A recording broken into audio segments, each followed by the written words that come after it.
ಏನೇನವ್ಯ ರಾಕೇಶ್ ಯಾಕೆ ಅನ್ಕೋತಿದ್ದಾನೆ ಪಾಪ. ತುಂಬ ಬೇಜಾರು ಮಾಡ್ಕೊಬಿಟ್ಟಿದ್ದಾನೆ ಕಣ. ಏನು ಮಾಡೋದು? ಸರಿ ಬಾ ಮಾತಾಡ್ಸೋಣ. ತಿಂಡಿ ತಿನ್ನೋ ಇಲ್ವೋ? ರಾಕೇಶ್ ರಾಕೇಶ್. ಹಾ ನವ್ಯ ಹೇಳಿ. ಏನಾಯ್ತು? ಯಾಕೆ ಇಷ್ಟೊತ್ತು ಅಷ್ಟೊಂದು ಸಪ್ಪಗೆ ಕೂತಿದ್ದೆ? ಏನಾಯ್ತು ರಾಕೇಶ್? ಏನು ಯೋಚನೆ ಮಾಡ್ತಿದ್ಯಾ? ಏನೋ ಯೋಚನೆ ಹಿಂಗೆ? ನೇತ್ರ ಹುಷಾರಾಗಿದ್ದಾಳಲ್ವಾ ಈಗ? ಆರಾಮಾಗಿದ್ದಾಳೆ ತಾನೇ? ಮತ್ತೆ ಯಾಕೆ ಇಷ್ಟೊಂದು ತಲೆ ಕೆಡ್ಸ್ಕೊಂಡಿದ್ಯಾ? ಏನು ಹುಷಾರಾಗಿದ್ದು ಏನು ಪ್ರಯೋಜನ ಭವ್ಯ?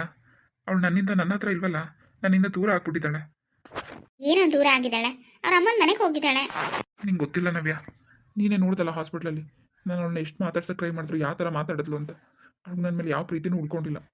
ನನ್ನ ಮದುವೆ ಆಗಿದೆ, ಮಗು ಆಗಿದೆ ಅನ್ನೋದು ಗೊತ್ತಾದಾಗ್ಲಿಂದ ಅವಳು ಅದೇ ಥರನೇ ಆಡ್ತಿರೋದು. ಸದ್ಯ ಅವಳ ಜೀವಕ್ಕೇನೂ ತೊಂದರೆ ಆಗಲಿಲ್ಲ, ಚೆನ್ನಾಗಿದ್ದಾಳೆ. ಅಷ್ಟೇ ಸಾಕು ಬಿಡು. ಅವಳು ನನ್ನ ಜೊತೆ ಇರ್ತಿದ್ರು ಪರವಾಗಿಲ್ಲ. ಏನೋ ಆಗಿದೆ ನಿನಗೆ? ಯಾಕೆ ಹಿಂಗೆಲ್ಲ ಯೋಚನೆ ಮಾಡ್ತಿದ್ಯಾ? ಅವಳು ವಾಪಸ್ ನಿನ್ನ ಹತ್ರ ಬಂದೇ ಬರ್ತಾಳೆ. ಇಲ್ಲ ಭವ್ಯ, ಇಲ್ಲ. ಅವಳು ನಾನು ಬೇಡ ಅಂತಲೇ ಡಿಸೈಡ್ ಮಾಡಿ ಹೋಗಿದ್ದು. ಅವಳು ವಾಪಸ್ ನನ್ನ ಹತ್ರ ಬರೋದಿಲ್ಲ. ಬರೋದಾಗಿದ್ರೆ ಅವಳು ನನ್ನ ಜೊತೆ ಈ ಥರ ಆಡ್ತಿದ್ಲ ಹೇಳು?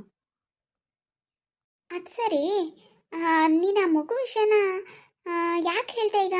ಈಗಲೇ ಹೇಳಲ್ಲ, ಏನೋ ಸುಳ್ಳು ಹೇಳಿ ಮ್ಯಾನೇಜ್ ಮಾಡಿದ್ದೀನಿ ಅಂತ ಹೇಳಿದೆ ಅಲ್ವಾ ನೀನು? ಮತ್ತೆ ಯಾಕೆ ಹೇಳಕ್ಕೆ ಹೋದೆ ಈಗ ಸಡನ್ನಾಗಿ? ಇಲ್ಲ ನವ್ಯ, ನಾನು ಹೇಳಲಿಲ್ಲ. ಇದೆಲ್ಲ ಮಾಡಿದ್ದು ಅದೇ ನನ್ನ ಹೆಂಡತಿ, ಮೊದಲನೇ ಹೆಂಡತಿ. ಅವಳು ಮಾಡಿರೋ ಕೆಲಸ ಇದೆಲ್ಲ. ಅವಳಿಗೆ ನಾನು ನೇತ್ರ ಚೆನ್ನಾಗಿರೋದು ಇಷ್ಟ ಇಲ್ಲ.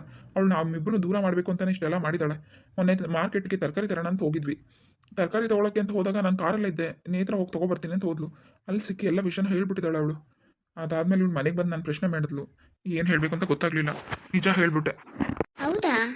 ಅವಳಿಗೇನು? ಅವಳು ಡೈವರ್ಸ್ ಆಗಿದೆ ತಾನೆ? ಇನ್ನೇನಂತೆ ಅವಳಿಗೆ? ಅವಳೇ ನಿನ್ನ ವಿಷಯಕ್ಕೆ ತಲೆ ಹಾಕ್ತಿದ್ದಾಳೆ? ಇಲ್ಲ ನವ್ಯ, ಅವಳ ಬಗ್ಗೆ ನಿನ್ಗೆ ಗೊತ್ತಿಲ್ಲ. ಅವಳು ನಾನು ಬಿಟ್ಟು ಹೋಗೋದು ಕಾರಣ ಏನು ಗೊತ್ತಾ? ನನ್ನ ಹತ್ರ ದುಡ್ಡಿಲ್ಲ ಅಂತ. ನಾನು ಅವಳನ್ನ ಮದುವೆ ಆದಾಗ ಯಾಕೆ ತಾನೇ ಕೆಲ್ಸಕ್ಕೆ ಸೇರ್ಕೊಂಡಿದ್ದೆ. ಆಗ ನಂಗೆ ಒಂದು 10-15 ಸಾವಿರ ಸಂಬಳ ಬರ್ತಿತ್ತು ಅಷ್ಟೇ. ಸ್ವಲ್ಪ ಸಾಲನೂ ಇತ್ತು. ನಮ್ಮ ಮನೆಯೂ ಇರಲಿಲ್ಲ ಬೆಂಗಳೂರಲ್ಲಿ, ಬಾಡಿಗೆ ಮನೇಲಿ ಇದ್ದಿದ್ದು. ಆಗಿರುವಾಗ ತುಂಬ ಕಷ್ಟ ಇತ್ತು ನನಗೆ. ಹಾಗಾಗಿ ಅವಳು ಕೇಳಿದೆಲ್ಲ ಕೊಡ್ಸೋಕೆ ನನಗೂ ಆಗ್ತಿರ್ಲಿಲ್ಲ. ಅವಳು ತುಂಬ ಸೋಕಿ ಹುಚ್ಚು ಅವಳಿಗೆ.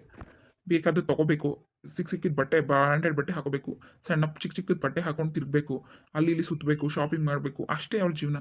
ಹಾಗೆ ಇದ್ದಿದ್ದವಳು. ಆ ಥರ ನನ್ನ ಜೊತೆ ಇರೋಕ್ಕಾಗಲ್ಲ ಅಂತಲೇ ಅವಳು ನನ್ನ ಬಿಟ್ಟು ಹೋಗಿದ್ದು. ಪ್ರೆಗ್ನೆಂಟ್ ಆಗಿಬಿಟ್ಲು. ಆಮೇಲೆ ಆ ಮಗುನೂ ಬೇಡ ಅಂತ ಹುಟ್ಟಿದ ಮಗುನ, ಆ ಒಂದು ದಿನ ಮಗುನ ನಾನು ಕರ್ಕೊಂಡು ಬಂದಿದ್ದು ಗೊತ್ತಾ? ಆ ಮಗುನೂ ಬೇಡ ಅಂತ ಹೊಟ್ಟೋದ್ಲು. ಇಷ್ಟೆಲ್ಲ ಮಾಡಿಬಿಟ್ಟು ಇವಾಗ ಬಂದು ನನ್ನ ಪ್ರಾಣ ತಿಂತಾ ಇದ್ದಾಳೆ. ಅಷ್ಟೆಲ್ಲ ಮಾಡಿ ಹೋದವಳಿಗೆ ಇವಾಗ ಏನು ಬೇಕಂತೆ? ಇವಾಗ ನಾನು ಚೆನ್ನಾಗಿದ್ದೀನಿ, ಒಳ್ಳೆ ಕಂಪ್ನಿಲಿ ಕೆಲಸ ಮಾಡ್ತಿದ್ದೀನಿ, ಕೈ ತುಂಬ ಸಂಬಳ ಬರುತ್ತೆ, ಬೆಂಗಳೂರಲ್ಲಿ ಒಂದು ದೊಡ್ಡ ಮನೆ ತೊಗೊಂಡಿದ್ದೀನಿ. ಈಗ ಏನೇನು ಬೇಕು ಎಲ್ಲ ನನ್ನ ಹತ್ರ ಇದೆ. ಅದಕ್ಕೆ ಅವಳು ಮತ್ತೆ ನನ್ನ ಹತ್ರ ಬರೋ ಸ್ಕೆಚ್ ಹಾಕಿದ್ದಾಳೆ. ಅದಕ್ಕೋಸ್ಕರ ಈ ಥರ ಆಡ್ತಾ ಇದ್ದಾಳೆ. ಈಗ ಮಗು ನೆಪ ಹಾಕೊಂಡು ನನ್ನ ಜೊತೆ ಬರಬೇಕು, ನನ್ನ ಜೊತೆ ಇರಬೇಕು ಅಂತ ಪ್ಲಾನ್ ಮಾಡಿದ್ದಾಳೆ. ಅವಳು ಮಗು ಬೇಕಿಲ್ಲ, ಆ ಮಗು ಮೇಲೆ ಅವಳು ಇಷ್ಟನೂ ಇಲ್ಲ. ಅದೆಲ್ಲ ಸುಮ್ಮನೆ ನಾಟಕ. ಮಗು ಬೇಕು ಅಂದ್ಕೊಂಡು ಬಂದು ನನ್ನ ಜೊತೆ ಬೇಕು ಅಂತ ಪ್ಲಾನ್ ಮಾಡ್ತಿದ್ದಾಳೆ. ಚಿಚಿ, ಎಂತ ಬುದ್ಧಿ ಅವಳ್ದು! ಏನು ಬುದ್ಧಿ ಕಲ್ತಿದ್ದಾಳೆ? ನಿನ್ನ ಮದುವೆ ಆಗಿಲ್ಲ ಅಂದರೆ ಪರವಾಗಿಲ್ಲ, ಹೋಗ್ಲಿ ಬಿಡು. ಮಗು ನೋಡ್ಕೊಂಡು ನಿನ್ನ ನೋಡ್ಕೊಂಡು ಹೆಂಗೋ ಇರಲಿ ಅಂತ ಅನ್ಬೋದಿತ್ತು. ಆದರೆ ನಿಂಗೊಂದು ಮದುವೆ ಆಗಿದೆ ಈಗ, ಅಷ್ಟು ಗೊತ್ತಾಗಲ್ವಾ ಅವಳಿಗೆ? ಮದುವೆ ಆಗಿರೋದಕ್ಕೆ ನಾವು ಹೆಂಗೆ ಆಡ್ತಿರೋದವಳು? ನನ್ನ ಮದುವೆ ಆಗಿದೆಯಲ್ಲ, ಮದುವೆ ಆಗಿರೋದ್ರಿಂದ ಹೇಗಾದರೂ ಮಾಡಿ ಇವರಿಬ್ಬರನ್ನ ದೂರ ಮಾಡಿಬಿಟ್ಟು ನಾನು ಮಗು ನೀನು ಚೆನ್ನಾಗಿರೋಣ ಅಂತ ನನಗೆ ಡೈರೆಕ್ಟಾಗಿ ಹೇಳ್ತಾಳೆ ಅವಳು. ಹೌದಾ? ಹೌದು. ನಾನು ಹೆಂಗೋ ನೇತ್ರಂಗೆ ಸುಳ್ಳು ಹೇಳಿ ಹೆಂಗೋ ಮ್ಯಾನೇಜ್ ಮಾಡ್ತಿದ್ದೆ. ನಾವೆಲ್ಲ ಚೆನ್ನಾಗೇ ಇದ್ವಿ. ಪಾಪ ನೇತ್ರನು ಹೆಂಗೋ ಸ್ವಲ್ಪ ಅಡ್ಜಸ್ಟ್ ಮಾಡ್ಕೊಂಡು ಹೋಗ್ತಾ ಇದ್ಲು ಇತ್ತೀಚೆಗೆ. ಹೆಂಗೋ ಚೆನ್ನಾಗಿದ್ದಿದ್ದು ಮನೇನ ಹಾಳು ಮಾಡಿಬಿಟ್ಲು ಇವಳು ಬಂದು. ಮೊದಲು ನಮ್ಮ ನೆಮ್ಮದಿನ ಹಾಳು ಮಾಡಿ, ನಮ್ಮ ಮನೆ ಹಾಳು ಮಾಡಿನೇ ನನ್ನ ಬಿಟ್ಟು ಹೋದ್ಲು. ಇವಾಗಲೂ ಬಂದು ನಾವು ನೆಮ್ಮದಿಯಾಗಿರೋದನ್ನ ಹಾಳು ಮಾಡ್ತಾ ಇದ್ದಾಳೆ. ನೇತ್ರಂಗೆ ಹೇಳಿದ್ರೆ ಅರ್ಥನೂ ಮಾಡ್ಕೊಳ್ಳಲ್ಲ. ಏನು ಮಾಡಲಿ ನಾನು ಅಂತಲೇ ಗೊತ್ತಾಗ್ತಿಲ್ಲ. ಓ, ತುಂಬ ಕಷ್ಟ ಇದೆ.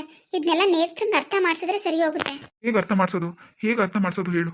ನನಗಂತೂ ಅವಳು ನೋಡಬೇಕು ಅಂತ ತುಂಬ ಅನಿಸ್ತಿದೆ. ಆದರೆ ಅವ್ಳ ಮನೆಗೆ ಹೆಂಗೆ ಹೋಗೋದು ನಾನು? ಅವರಮ್ಮ ಹಾಸ್ಪಿಟ್ಲೆಲ್ಲ ಹೆಂಗೆ ಮುಖ ಕೊಡ್ದಂಗೆ ಮಾತಾಡ್ತಿದ್ರು ಗೊತ್ತಾ ನನ್ನ ಜೊತೆ? ಇನ್ನು ಮನೆಗೆ ಹೋದರೆ ಮನೆಗೆ ಕೊಡ್ತಾರ ನನಗಂತೂ ಬೇಜಾರಾಗಿ ಹೋಗಿದೆ. ಏನು ಮಾಡಬೇಕು ಅನ್ನೋದು ಗೊತ್ತಾಗ್ತಿಲ್ಲ ನನಗೆ. ರಾಕೇಶ್ ಬಾ, ನಾನು ಬೇಕಾದ್ರೆ ಕರ್ಕೊಂಡು ಹೋಗ್ತೀನಿ. ಇಲ್ಲ ನವ್ಯ, ನಾನು ಬರಲ್ಲ ಅಲ್ಲಿಗೆ. ನನಗೆ ಅಲ್ಲಿ ಬರೋಕ್ಕೆ ಒಂಥರ ಭಯ. ಸರಿ ಬಿಡು, ಆಯಿತು. ನೀನೇನು ತಲೆ ಕೆಡ್ಸ್ಕೊಬೇಡ. ನಾನು ನಾಳೆ ಊರಿಗೆ ಹೋಗ್ತಿದ್ದೀನಿ. ನಾನು ಅವ್ರ ಮನೆಗೆ ಹೋಗಿ ನೇತ್ರನ ಜೊತೆ ನಾನು ಮಾತಾಡ್ತೀನಿ. ಖಂಡಿತ ಅವಳಿಗೆ ಅರ್ಥ ಆಗುತ್ತೆ ಇದೆಲ್ಲ. ನೀನೇನು ತಲೆ ಕೆಡ್ಸ್ಕೊಬೇಡ, ಅರ್ಥ ಆಯ್ತಾ?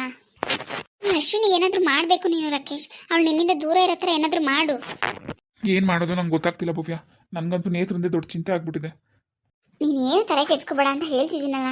ನಾನು ನಾಳೆ ಹೋಗಿ ಅವಳ ಜೊತೆ ಮಾತಾಡ್ತೀನಿ. ಎಲ್ಲ ನಾನು ಸರಿ ಮಾಡ್ತೀನಿ. ಪ್ರೇಮ ಇದ್ದಾಳೆ, ಸಾವಿತ್ರಕ್ಕ ಇದ್ದಾರೆ, ಅವರೆಲ್ಲ ಖಂಡಿತ ಅವಳಿಗೆ ಅರ್ಥ ಮಾಡಿಸ್ತಾರೆ. ನೀನು ಏನು ಯೋಚನೆ ಮಾಡಬೇಡ, ಅರ್ಥ ಆಯ್ತಾ? ಸರಿ ಆಯಿತು. ನಂಗೆ ಯಾಕೋ ಇವತ್ತು ಡ್ಯೂಟಿ ಮಾಡೋ ಮೂಡಿಲ್ಲ. ಹೋಗ್ತೀನಿ ನಾನು. ಬಾಸ್ಗೆ ಹೇಳ್ಬಿಡು. ಸರಿ ಆಯಿತು, ಹೋಗು. ನೀನು ಯಾಕೆ ಬಂದೆ ಇಲ್ಲಿ? ನೀನು ಆಲ್ರೆಡಿ ಕೆಲಸ ಮುಗಿತಾ? ಎಲ್ಲ ಹೊರಟಿದ್ಯಾ?